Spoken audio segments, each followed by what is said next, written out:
Hey all, welcome back to the Fire and Water Cooking Channel. This is Darren, and look what I got last night. Dropped off at my door the brand new production models of the GrillGun and the Su-VGun. I'm going to do a quick review of these, and I'll be right back. Smoking, grilling, getting hot and hotter, sous vide and chilling from fire and water.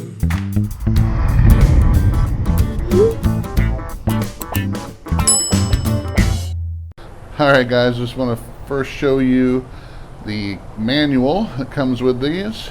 This is for the Su-VGun. You also get the same kind for the GrillGun. It's got a lot of different words in there. It's got a note from Bob, the owner. It's got the how to use the rack. The rack will fit both the wider bottom Coleman propane bottles and also the skinnier blue ones. So you can, the rack is adjustable that holds them. Gives you the rundown here on all the parts and what you get, and a lot of safety protocols in here. Pretty much goes over every inch of it. So you do get some detailed safety instructions on how to light your grill and how to use them. A lot of Q&As in here. It's a really thick book for a manual, and it's written very well. So I like this part of it, especially because, you know, people do get these kind of things and don't really know how to use them too well. But this has got a lot of information on it. So you do get one of those for each one. Like I said, I want to show you how this is the stand. It's actually a solid metal stand for these. It holds, it's really thick. It's not aluminum, it's solid steel, and it's got two little levers here you push inside, and it pushes these two clamps together. And this, I have it set at the widest part at the top here for the bigger propane torches. But if you push these in and you slide them down, you can go one step down to the get that in. There's another notch for the smaller propane tanks. You can see that. And then you can slide them back in again, and it folds completely down. So it folds flat if you need it to.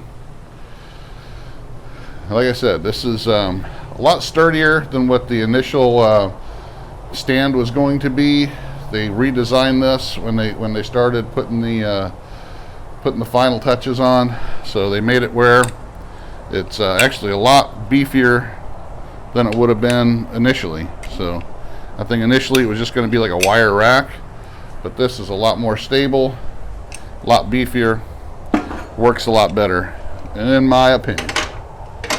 So, show you right there. You can see how it holds it pretty steady, doesn't wiggle around at all.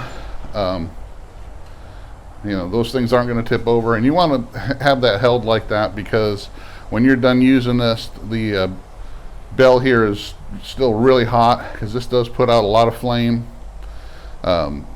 Just like the pre-production model, the handle here is plastic, but this is a thicker plastic than the pre-production model was, and you can just tell that everything's a lot more solid, better built. I'll show you here, give you a little up close view and make sure you can see it. Still hollow because of course it's got the hoses going through there, but the gun trigger itself and all this plastic is a little bit more heavy duty. The bolts are all heavy duty. The metal here is really very well made. Okay, to turn it on, just like the pre-production model, use this little red button here. You hit the trigger to light the flame, and too bad that it's light out. You can't really see the flame. I'll probably do one tonight showing you the flame, but as you can see the heat, that there's flame coming out of that. And just like on the pre-production model, Just like on the pre-production model, you can use that little red lever to increase the flame, or you can use the handle of the trigger.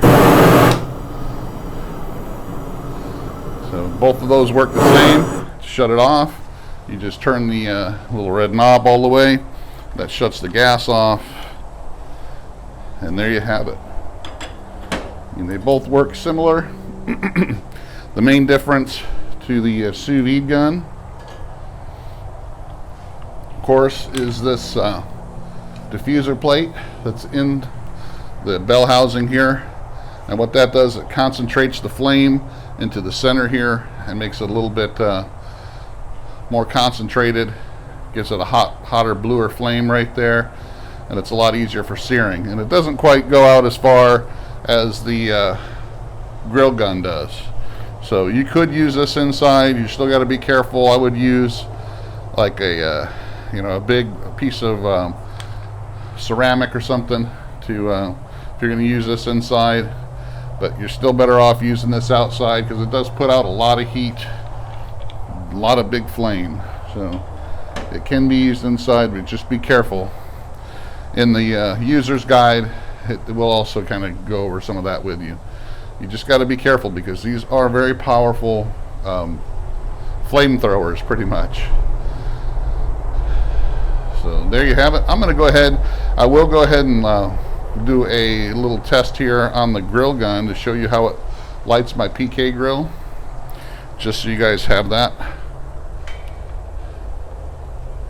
I'm going to try to get down as close as I can here so you can really see just how quick that will light it. It's not lit right now. Just going to show you. Coals are some I used the other day to cook something, but they're dead cold right now. I'm going to go ahead and use the grill gun, which is the bigger version. Just going to show you here. Just a lot longer. You can get farther back, get deep into like a Kamado grill or a big charcoal grill.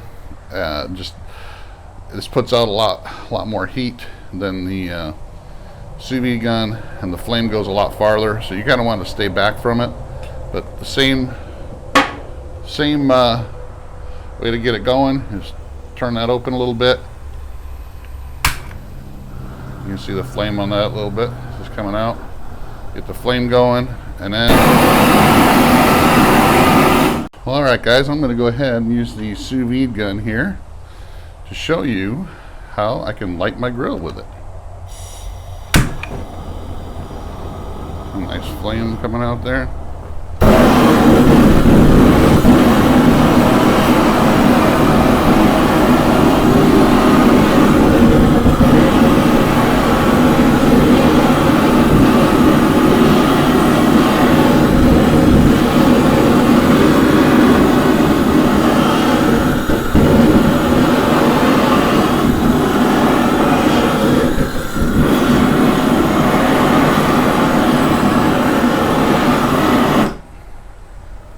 There you go.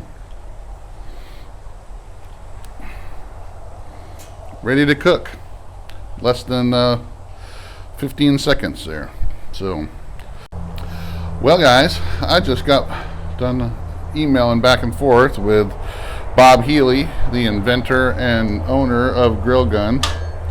And one of the things I had an issue with that I didn't do, I took off a camera here, was the full-size grill gun. I had an issue with it getting full flame, and one of the things he told me they had to add for the full production model that they did not have on the pre-production models that I had before is a check valve that will automatically shut the propane down if this turns upside down or is any way shaken or trying to be used in a way it's not designed to be. So the actual check valve will limit the flow of propane if you turn it upside down or use it in a way that it's not supposed to be used. So that's a great safety feature. So I just wanted to make sure that you guys knew that, because I didn't know it until I just got off the phone with Bob.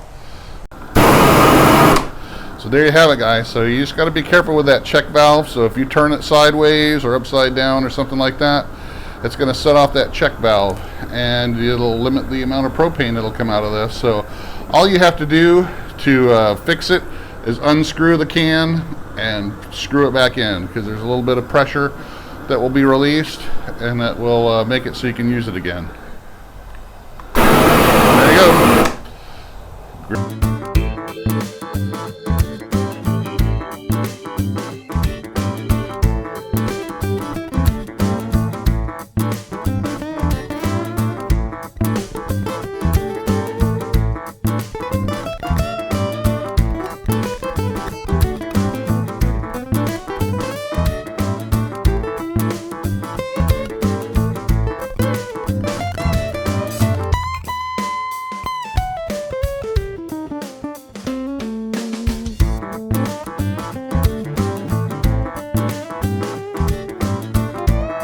GrillGun, SuVGun.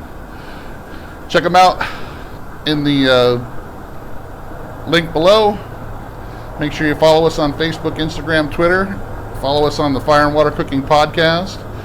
And I'll be doing some more cooks and examples of these. I just wanted to get a quick video out showing you the production model. So thanks for watching. I'll see you again on the next Fire and Water Cooking video.